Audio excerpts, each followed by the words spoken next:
Morning friends, आज है 23 जनवरी 2024 और आज के दिन के जितने भी इंपॉर्टेंट करंट अफेयर होंगे वो सारे कुछ हम इस वीडियो में डिस्कस करेंगे। तो चलिए शुरू करते हैं।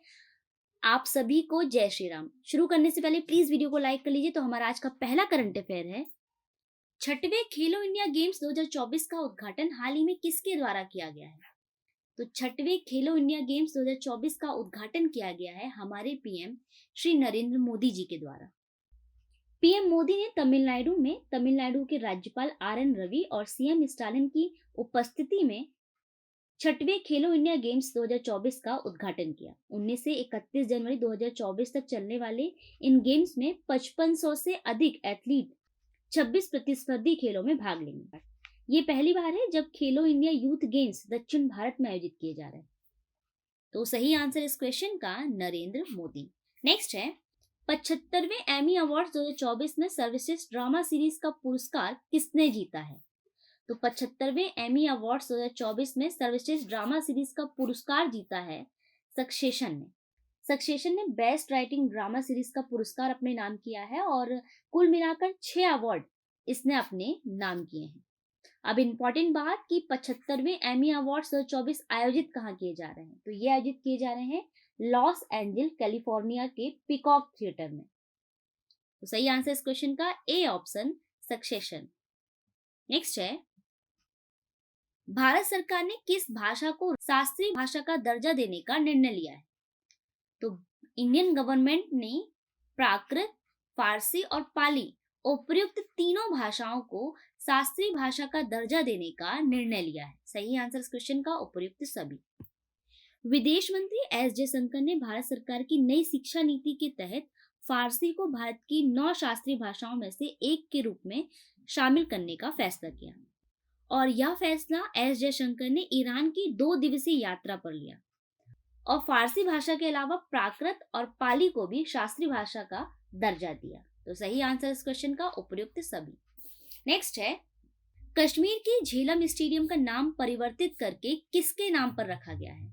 तो कश्मीर में है झेलम स्टेडियम और अब इसका नाम चेंज कर दिया गया है और रखा गया है जनरल विपिन रावत के नाम पर। उत्तर कश्मीर के जिला बारामूला में स्थित झेलम स्टेडियम जाबाज बोरा अब जनरल विपिन रावत स्टेडियम के नाम से जाना जाएगा। जम्मू कश्मीर प्रदेश प्रशासन ने स्टेडियम का नाम देश के प्रथम chief of defence staff general Vipin Rawat के नाम पर रखे जाने के प्रस्ताव को मंजूरी दे दी। ये है देश के प्रथम यानी भारत के प्रथम chief of defence staff general Vipin Rawat और इन्हीं के नाम पर अब जम्मू कश्मीर का झेलम स्टेडियम का नाम परिवर्तित किया गया है। नेक्स्ट है, धनु यात्रा त्योहार हाल ही में किस राज्य में मनाया गया है? तो धनु यात्रा त्योहार ये मनाया गया हाल ही में उड़ीसा राज्य में।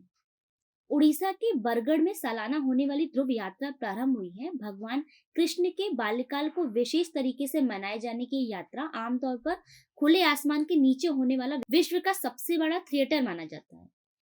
इस त्योहार के 76वें संस्करण का उद्घाटन बरगाड़ के सांसद सुरेश पुजारी ने किया।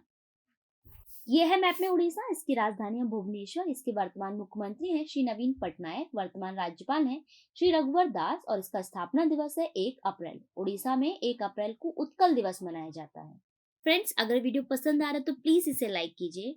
नेक्स्ट है, भारतीय सेना द्वारा कौन सा end to end encrypted mobile ecosystem विकसित किया गया है?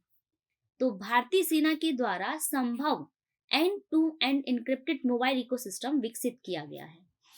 भारतीय सेना ने देश के आत्मनिर्भर अभियान को मजबूत करते हुए त्वरित कनेक्टिविटी के साथ एंड टू एंड सुरक्षित मोबाइल इकोसिस्टम विकसित किया है और इसे संभव नाम दिया है। संभव secure army mobile Bharat version और संभव को शिक्षा और उद्योग के प्रमुख राष्ट्रीय उत्कृष्टता केंद्रों के सहयोग से विकसित किया गया है। नेक्स्ट है, निपाह वायरस के टीके का पहला मानव परीक्षण हाल ही में किसके द्वारा किया गया है? तो हाल ही में निपाह वायरस के टीके का पहला मानव परीक्षण किया है ऑक्सफोर्ड विश्वविद्यालय ने।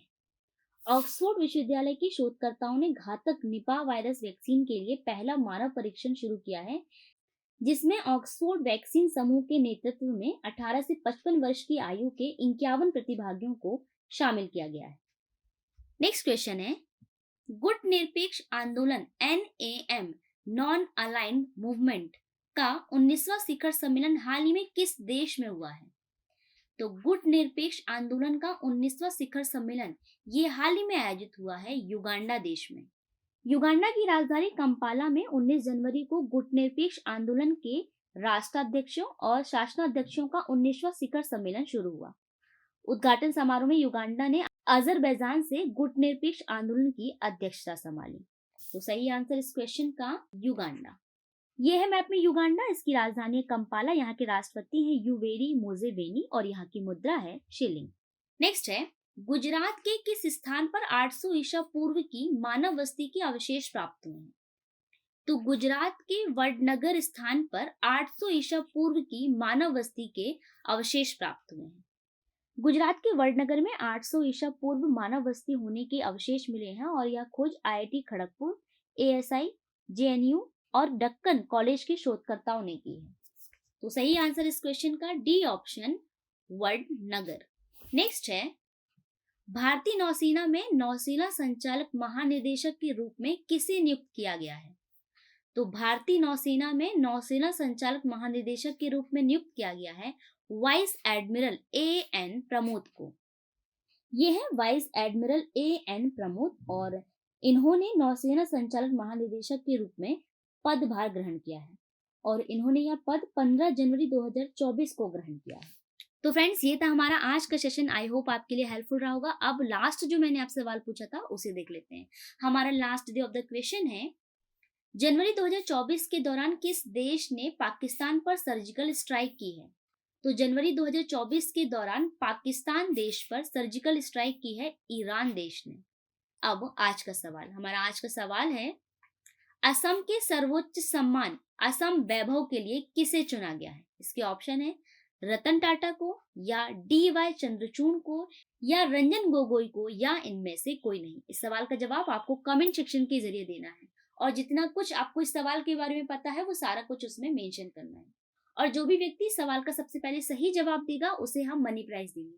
तो वीडियो को अंत तक जरूर देखा कीजिए क्योंकि इन्हीं वीडियोस में आपको इन क्वेश्चंस का आंसर मिलेगा और क्वेश्चन का आंसर जरूर कमेंट किया कीजिए। तो आज के लिए बस इतना ही। अगर वीडियो पसंद आया है, आपके लिए हेल्पफुल है, तो प्लीज इसे लाइक कीजिए क्योंकि आपके एक लाइक से हमारा बहुत कुछ अच्छा हो सकता है। इसे सब्सक्राइब कीजिए, शेयर कीजिए और बेल आइकन को प्रेस कीजिए। Thank you for watching. Bye bye.